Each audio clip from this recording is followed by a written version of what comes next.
എനിക്കാണെങ്കിൽ ഇന്ന് കുറച്ച് ചിക്കൻ്റെ പാർട്സ് കിട്ടി. പക്ഷേ എന്താണെന്നോ, ഇത് ക്ലീൻ ചെയ്യാൻ കുറച്ച് പാടാണ്. ചിക്കൻ്റെ പാർട്സ് എന്ന് പറഞ്ഞാൽ വട്ടും കൂമ്പും കരളും ഒക്കെ കൂടി ചേരുന്നതാണ്.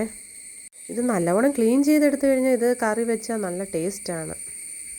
നിങ്ങളുടെ നാട്ടിൽ ഈ ചിക്കൻ്റെ പാർട്സിന് ഇങ്ങനെയൊക്കെ തന്നെയാണോ പറയുന്നത്? അല്ലെങ്കിൽ ഒന്ന് കമൻറ്റ് ഇട്ടേക്കണേ. അതിനിടയിൽ വേണ്ടടാ, നമ്മുടെ പുതിയ അതിഥിയാണ് നമ്മുടെ സിംഹക്കുട്ടി. അതേ, ഞങ്ങളുടെ തൊമ്മിക്കുഞ്ഞ് അതിന് തിന്നാനൊക്കെ ഇട്ട് കൊടുത്തിട്ട് അവൾ നോക്കിക്കൊണ്ടിരിക്കുകയാണത്. അച്ചാച്ചൻ കടയിൽ പോയിട്ട് വന്നപ്പോൾ ചായക്കടിയായിട്ടാണ് വന്നത്. പക്ഷേ എനിക്ക് തിന്നാൻ പറ്റുമോ? ഇത് ക്ലീൻ ചെയ്തുകൊണ്ടിരിക്കുകയല്ലേ. പിന്നെ അച്ചാച്ചൻ വായി വെച്ച് തരുന്നതാണ് നിങ്ങളീ കാണുന്നത്.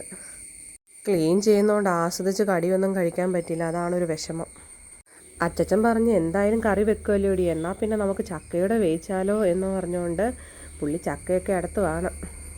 ചക്ക താഴെ തന്നെ നിൽക്കുന്നതുകൊണ്ട് കുഴപ്പമില്ല. അതുകൊണ്ട് അച്ഛൻ മതിലിൻ്റെ മണ്ടയ്ക്ക് കയറിയിട്ട് ചക്ക ഒരെണ്ണം അടത്തി. വിളഞ്ഞ ചക്കയാണോന്ന് അറിയത്തില്ല, എന്തായാലും ഒരെണ്ണം അടത്തി ഇട്ടിട്ടുണ്ട്. ഇനി നോക്കണം വിളഞ്ഞാണോ എന്ന് നോക്കണം.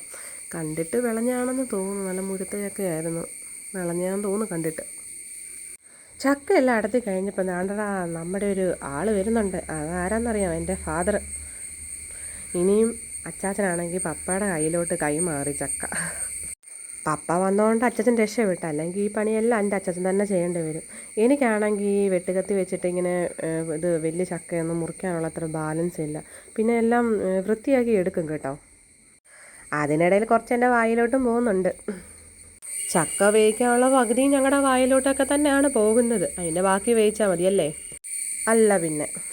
ഞാനാണെങ്കിൽ പാർട്സ് ക്ലീൻ ചെയ്തുകൊണ്ടിരിക്കുമായിരുന്നു. അന്നേരമാണ് ചക്കയുടെ കാര്യം പറഞ്ഞുകൊണ്ട് അങ്ങോട്ട് പോകുന്നത്. പിന്നെ ഒരു വിധത്തിൽ പാർട്സ് ക്ലീൻ ചെയ്തു. പിന്നെ കൂട്ടത്തിൽ എന്നെ അച്ചച്ചൻ സഹായിക്കാൻ വന്നത് ചക്കന്ന് ക്ലീൻ ചെയ്യാനായിട്ട് കേട്ടോ. പിന്നെ കുറേ കഷ്ടപ്പാടിനുള്ളിൽ നമ്മുടെ പാർട്സ് അടുപ്പിലേക്ക് കയറ്റി. അങ്ങനെ കറി ആയിട്ടുണ്ട്. നല്ല നെയ്യൊക്കെ ഉണ്ടായിരുന്നു. നല്ല അടിപൊളി കറിയായിരുന്നു കേട്ടോ, പറയാതിരിക്കാൻ വയ്യ. ഗൈസ്, നിങ്ങളെല്ലാവരും ഒന്ന് മസ്റ്റായിട്ടൊന്ന് ട്രൈ ചെയ്യേണ്ട കാര്യം. പിന്നെ നമ്മുടെ ചക്കയും വേവിച്ചിട്ട് നല്ല ചൂട് ആവി വറുക്കുന്ന കണ്ടോ, എന്നാ ടേസ്റ്റായിരുന്നു. ഈ വീഡിയോയ്ക്ക് വോയിസ് ഓവർ കൊടുക്കുമ്പോൾ തന്നെ എൻ്റെ വായിക്കൂടെ വെള്ളം ഊറും, കപ്പൽ ഓടിക്കാനുള്ള വെള്ളമുണ്ട്. അത്രയ്ക്ക് നല്ല ടേസ്റ്റ്. മസ്റ്റായിട്ട് എല്ലാവരും ട്രൈ ചെയ്യണം. അടുത്തൊരു വീഡിയോ ആയിട്ട് കാണുന്നവരെ ബൈ.